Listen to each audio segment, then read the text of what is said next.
Hello दोस्तों, आपके अपने चैनल नर्सिंग नॉलेज स्वागत है। तो आज हम लोग देखेंगे टर्मिनोलॉजी, जो भी गायनोकोलॉजी से मोस्ट इंपॉर्टेंट टर्मिनोलॉजी है उसको देखेंगे हम लोग। तो ये क्या है कि क्वेश्चन डायरेक्ट पूछ हो सकता है, एक मार्क्स का पूछ दे, या फिर फिल इन द ब्लैंक्स में पूछ लेता है, या फिर मैच द फॉलोइंग्स में पूछ लेता है। तो ये क्या है, मोस्ट इंपॉर्टेंट जो है टर्मिनोलॉजी है। टर्मिनोलॉजी जो है क्या है, हमेशा यूज ही होता है। और आप जो है अपने जैसे लिखोगे, आंसर लिखोगे, तो वहाँ पे भी आप ये टर्मिनोलॉजी यूज कर सकते हो। ठीक है। तो जैसे कि आप मेरे व्यूअर हो तो फ्रेंड जानते हो, हमने प्रीवियस ईयर क्वेश्चन का सीरीज स्टार्ट किया है। जितना भी गायनोकोलॉजी और कम्युनिटी हेल्थ नर्सिंग का है, सबका आंसर्स और क्वेश्चन आंसर हमने objective, long type, short type सबका कर दिया है। जितने भी 1 मार्क्स का है, फिल इन द ब्लैंक्स का है, मैच द फॉलोइंग्स का है, तो सबका दोनों का मैंने सब्जेक्ट का क्या किया, जिन्हें थर्ड ईयर के स्टूडेंट्स के लिए क्या किया, प्रीवियस ईयर जो भी है, जितना भी है, उसको क्वेश्चन आंसर सब क्या है अपलोड कर दिया है। तो आप मेरे प्लेलिस्ट में विजिट करें और वहाँ पे आप देख सकते हो। ठीक है। नेक्स्ट वीडियो बनाऊंगा मैं आपको कि एग्जाम में कैसे लिखना है। फिर ठीक है, यदि आप लोग इस पे व्यू ज़्यादा जाता है और कमेंट आप लोग करते हो, तो नेक्स्ट वीडियो बनाऊंगा कि एग्जाम कैसे लिखना है, मार्क्स कैसे ज़्यादा गेन करना है। ठीक है, क्या क्या पॉइंट्स देखने, ध्यान देने हैं ये। ठीक है। तो नेक्स्ट चलिए यहाँ पे देखते हैं, वीडियो को स्टार्ट करते हैं। पूछ रहा है यहाँ पे, बोल रहा है कि ग्रेविडा, ग्रेविडा किसको बोलते हैं। ठीक है, ग्रेविडा किसको बोलते हैं। तो देखेंगे यहाँ पे क्या बोल रहा है कि ग्रेविडा से तात्पर्य किसी महिला द्वारा गर्भवती होने की संख्या है। ठीक है। ग्रेविडा क्या होता है, ग्रेविडा जो होता है वो क्या करता है, बस कोई भी वुमेन जो प्रेग्नेंट हुई है तो उसकी प्रेगनेंसी को बताता है कि वो प्रेग्नेंट है ना।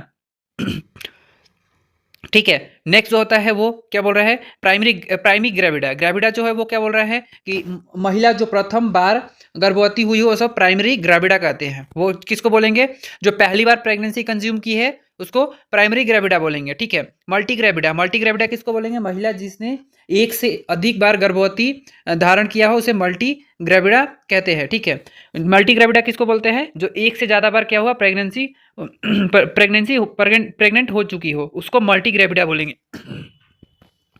नेक्स्ट देखेंगे नल्ली ग्रेविडा। नल्ली ग्रेविडा किसको बोलेंगे, यहाँ पे देखेंगे महिला जिसने एक बार भी गर्भवती ना हो, गर्भधारण ना किए हो, जैसे इनफर्टिलिटी के कारण, या फिर क्या होता है, इनफर्टिलिटी के कारण क्या होता है कि वो प्रेगनेंसी कंज्यूम नहीं कर पाई, तो उसको क्या बोलेंगे, नली ग्रेविडा। नली ग्रेविडा मतलब कि जो उसके यूटरस में एक बार भी बच्चे का इम्प्लांटेशन या फिर बच्चा नहीं ठहरा है ना। ठीक है। नेक्स्ट जो होता है पैरा। पैरा क्या बोलेंगे, पैरा बोलेंगे यहाँ पे गर्भधारण की संख्या, जिनकी जिनकी गर्भावस्था शिशु वायबल पीरियड के तुरंत तक पहुँचने के बाद तक जन्म लेते हैं, उसे पैरा कहते हैं। मतलब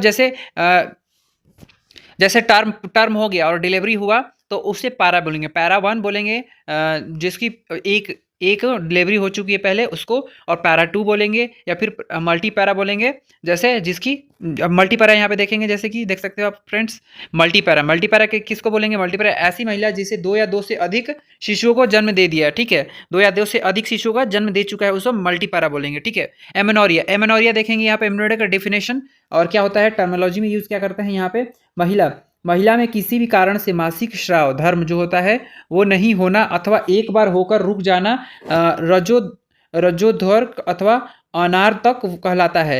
यह रोग नहीं है बल्कि किसी रोग का लक्षण है। ठीक है। क्या है, एमनोरिया जो है क्या है, एक बार आ चुका है और आके फिर बीच में स्टॉप हो चुका है। ठीक है। उसके क्या, जितने भी मेनोपॉज से पहले की स्थिति है। ठीक है। जब परमानेंटली स्टॉप हो जाता है उसको क्या बोलते हैं, मेनोपॉज बोलते हैं। बट एमेनोरिया किसको बोलते हैं, जब टेम्पोररी कुछ समय के लिए स्टॉप होता है उसको एमेनोरिया बोलते हैं। ठीक है। तो ये यहाँ पे ये बोल रहा है कि एमेनोरिया किसको बोलेंगे, टेम्पोररी हो रहा है उसको। ठीक है। नेक्स्ट तो देखेंगे यहाँ पे डिसमिनोरिया। डिसमिनोरिया किसको बोलेंगे, मासिक धर्म के दौरान सामान्य से अधिक दर्द होना, जिसके कारण जिसके दौरान कार्य में बाधा पहुंचता है, दर्द युक्त मासिक धर्म कहलाता है। ठीक है। ठीक है। मासिक धर्म किसको बोलते हैं, जो जिसमें मेंस्ट्रुएशन ब्लीडिंग जो फेज होता है उसमें क्या होता है, बहुत ज़्यादा सीवियर पेन रहता है। ठीक है, उसको क्या बोलेंगे, डिसमिनोरिया बोलेंगे। उसके उसके बाद देखेंगे नेक्स्ट जो है मासिक धर्म से पूर्व रक्षण।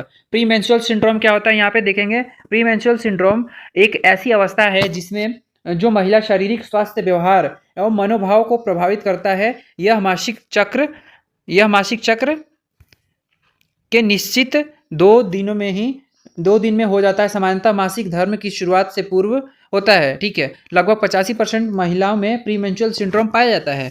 ये क्या बोला, प्री मेंस्ट्रुअल जो सिंड्रोम होता है वो कब पाया जाता है, मेंस्ट्रुएशन आने से पहले पाया जाता है। और ये 85% जो फीमेल होती है उनमें पाया जाता है। और कब कब पाया जाता है, 2 दिन पहले। ठीक है। प्री मेंस्ट्रुअल फेज में ही क्या होता है, प्री मेंस्ट्रुअल सिंड्रोम भी होता है। ठीक है। जैसे मेंस्ट्रुअल फेज 4 है, वैसे ही इसमें प्रीमेंस्ट्रुअल फेज पे प्रीमेंस्ट्रुअल सिंड्रोम आता है। ठीक है, नेक्स्ट देखेंगे यहाँ पे बोल रहा है क्रिप्टोमेनोरिया। क्रिप्टो मतलब क्या होता है? छुपा हुआ। क्रिप्टो जैसे क्रिप्टो कॉइन्स, अभी आप लोग देखे होंगे क्रिप्टो कॉइन्स। तो क्रिप्टो कॉइन्स क्या है?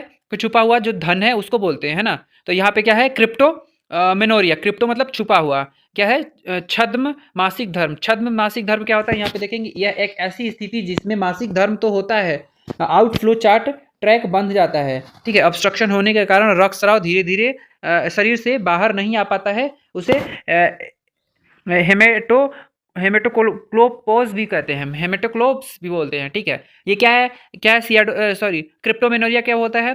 क्रिप्टोमेनोरिया में होता है कि छुपा हुआ मेंसेस जिसको बोलते हैं। ब्लीडिंग तो नॉर्मली जैसे 12 से 14 साल के एज में होता है, हो रहा है, लेकिन क्या होता है? उसको जो ब्लीडिंग हो रहा है वो बाहर नहीं निकल रहा है, वो क्या है? अंदर ही सिस्ट के रूप में, जैसे सिस्ट नहीं बोल सकते, वो ब्लीडिंग रहता है। और वो क्या होता है? धीरे धीरे बढ़ते जाता है। अप्रॉक्सिमली 40 ml बहता है, लेकिन जब प्यूबर्टी की स्टार्टिंग में होता है तो और कम जो ब्लीडिंग होता है वो और कम होता है, क्योंकि यूटेरस छोटा रहता है इस वजह से।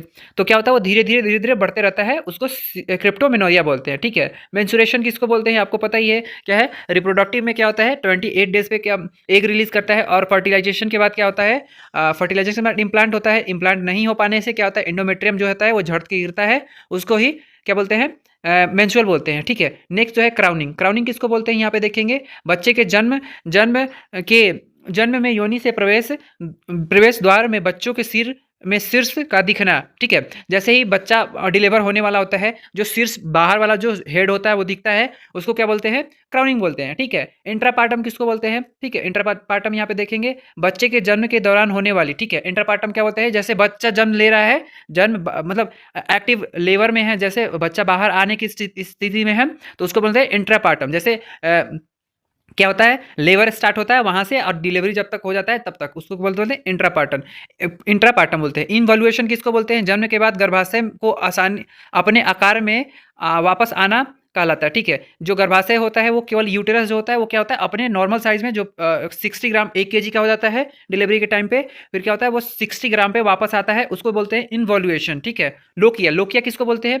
बच्चे के जन्म के बाद बाद 1 या 2 सप्ताह तक होने वाली योनिस्राव को लोकिया कहते हैं। ठीक है फ्रेंड्स, ये क्या है? ये जो है वो मोस्ट यूज वाले होते हैं। तो अपन लोग वीडियो छोटा ही बनाएंगे, इसके बाद फिर मैं बताऊंगा कि एग्जाम में कैसे आपको लिखना है और मार्क्स कैसे गेन करना है। नेक्स्ट वीडियो उस पर रहेगा। तो फ्रेंड्स, वीडियो में बने रहने के लिए धन्यवाद, और आपको जरा सा भी हेल्प हुआ हो तो आप मेरे वीडियो को लाइक करें और अपने फ्रेंड्स के साथ शेयर करें। धन्यवाद।